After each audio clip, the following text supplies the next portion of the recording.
Okay, so my first tip is understanding that you have to move your plants indoors if they've been hanging out on your deck all summer and are big and beautiful and bright. When we start getting into September and there's a risk of frost, definitely watch the Weather Channel and make sure that you're moving them in before they succumb to frost.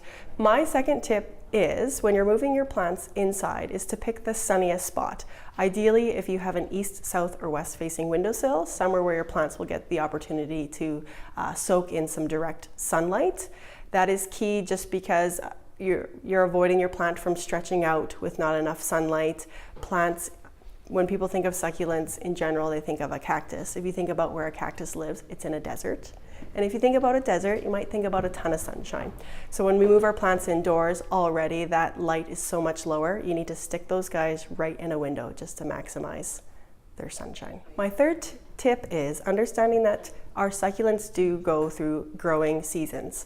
So spring and summer is when they're doing their most active growth. When we move them indoors and they're hanging out in fall and winter, we've got lower light, we've got shorter days, which really doesn't provide succulents with the ideal growing conditions. So you want to encourage that dormancy or sleepy state.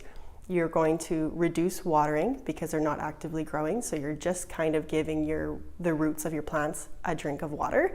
And you want to keep it in, like, again, the sunniest spot on a windowsill. If it's a little bit cooler, it really keeps your plants in that sleepy slumber state. Tip number 4 is try to only water your plants on a sunny day. This just maximizes your plant's ability to actually take up that water. If you're watering on an overcast day or at nighttime, there's a greater chance that that water is just going to hang out in the soil and not be taken up by your plant. And that might, over time, increase that chance of those roots rotting and eventually killing your whole plant. A sunny day, again, is important just so that plant rapidly takes up that water, stores it in its leaves, and your soil can dry out.